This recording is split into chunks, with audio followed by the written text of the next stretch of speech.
finally got to see a movie in the theaters.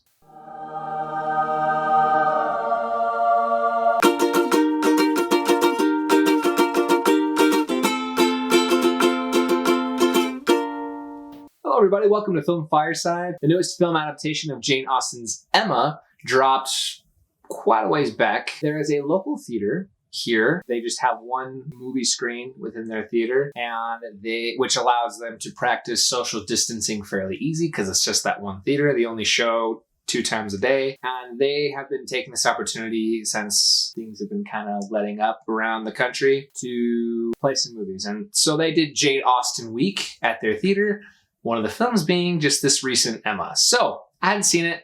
Really excited to see it in theaters. Took my wife on a date, we put on our masks, social distanced, and it was great. I'm not gonna lie, it was really cool to see actually how simple it is really to social distance at a movie theater.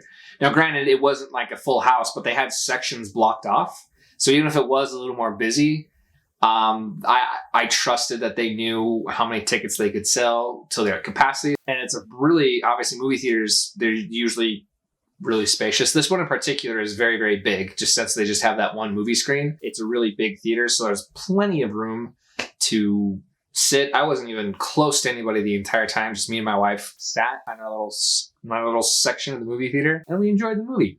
It's great. So that was my experience with movie theaters opening up. I am very confident in the ability to social distance at a movie theater now. Now, granted, this is for Emma, which had already come out earlier this year. A lot of people had already seen. Is that going to be different when Tenet from Christopher Nolan is in theaters? Probably. However, even if this was a more packed house, I still feel more confident in the ability to safely go to the movie theaters. It gave me hope. Let's dive into this movie. Emma it's all right. It was an all right movie. I think I was more charmed just by the things that more or less Jane Austen gave the book, you know? So this is a good credit to this film. This film deserves appreciation for the fact that they are able to translate the things from the book onto the screen fairly well, as I understand. I haven't read the book, but a lot of the things I liked about it as I've been looking it up, a lot of that is attributed more to just Jane Austen's story of Emma. Which, I mean, Jane Austen, I've never loved anything from Jane Austen. There hasn't been anything from Jane Austen that I'm just, obsessed with. But honestly, this is probably my favorite, Jane Austen story. I really like this story. Now, some of you may be hearing that and be like, wow, that's really dumb. There's not much that happens in this. And that's kind of true. There isn't much that happens in this. From talking with my wife, apparently Jane Austen more or less used this as an opportunity to kind of make fun of her own genre a little bit, which I definitely could pick up on from this film. However, the character Emma is a very fascinating character, and I'm all for... I've said this a million times. I've said it before, and I'll say it again. I'm all for a film that's more or less a character study. And this film, and even I think the book, is more or less a character study of Emma and the specific issue of narcissism, which was really cool. I can honestly say I don't know if I've ever really seen anything approached from this way. And it's very subtle, her manipulation, her just self-obsession, that it isn't very blatant that she has this issue, but it's very subtle. And as we start to see just these nasty sides of her come out, we can then attribute it to that. And also her path to growth and her path to fixing these things about herself is fascinating as well. And it's great. It's a great journey to be on. I'm for her, and I'm supporting her in her journey to be better and become a better person. And also at the same time, I'm really annoyed by her, which I think, as I understand, I feel like the book, from what I haven't read the book, I've read things about the book. So me continuing to reference the book is kind of dumb, but I'm doing it. Oh, brother, this guy stinks! Performances in this film are very well done. I appreciated everyone's characters for the most part. Maybe this is a good transition into some of my dislikes of the film. I kind of felt like some of the characters were caricatures, and not in a charming way, in more of an annoying way, more or less. Just for example, there's a character my wife thought was hilarious that I was just like, oh my gosh, this guy's driving me nuts. He had one funny moment, one thing that made me laugh.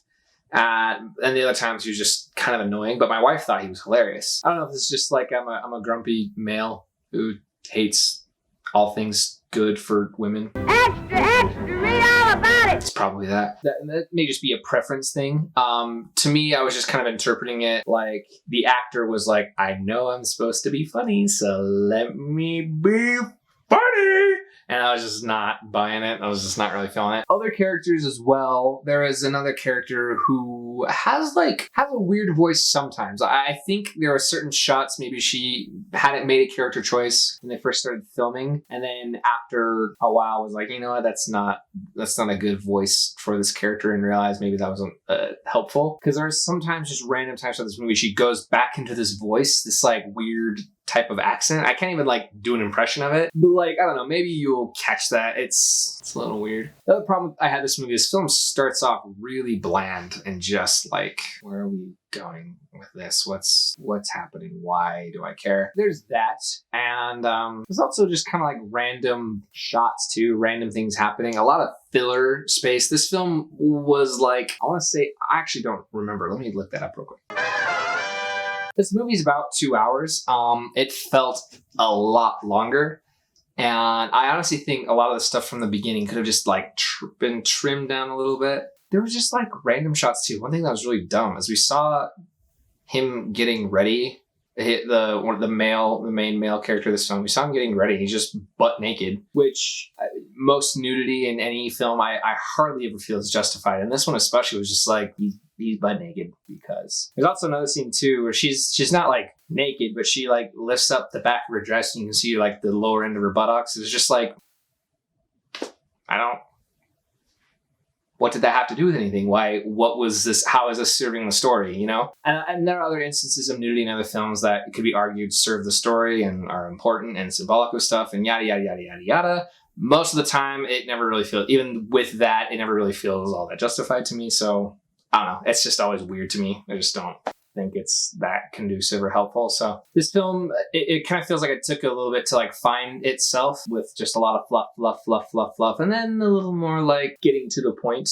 When we got to the point though where I'm like, oh, okay, I am watching Emma make decisions that are based in narcissism, and we're seeing the results of that, maybe her learning from that. That's when I was a little more hooked and engaged in the story. Most of the first, I would say the whole first act, I could have done mostly without, you know what I mean? Or at least just trimmed down substantially, very much trimmed down. But through the second and third act of the film is much better, much more enjoyable, much more entertaining. So if you start this film and you're like, this sucks, just give it a minute.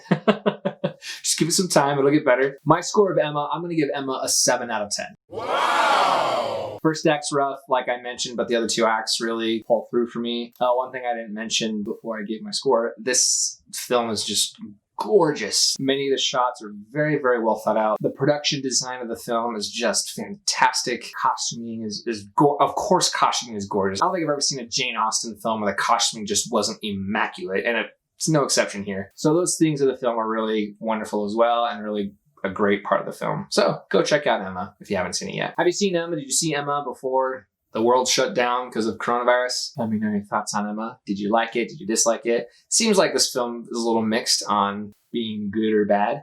I think it's definitely worth the watch. Thank you so much for watching this review. Stay tuned for more movie reviews coming soon. I always try to post at least once a week, so if you don't want to miss my posting and my reviews of other movies coming out, and also reviews of films from the past, subscribe to the channel, hit the notification icon so you can be notified when I post my next video. So stay tuned for that. Thank you so much for watching this video. Please give this video a like. It does nothing but help me out. Thank you so much for watching this video. Comment in this video. Start a discussion with me about this film. What are your thoughts on it? I'd love to reply and get a discussion going with you in the comments. Thank you so much for watching. Comment, like, subscribe. Bye-bye.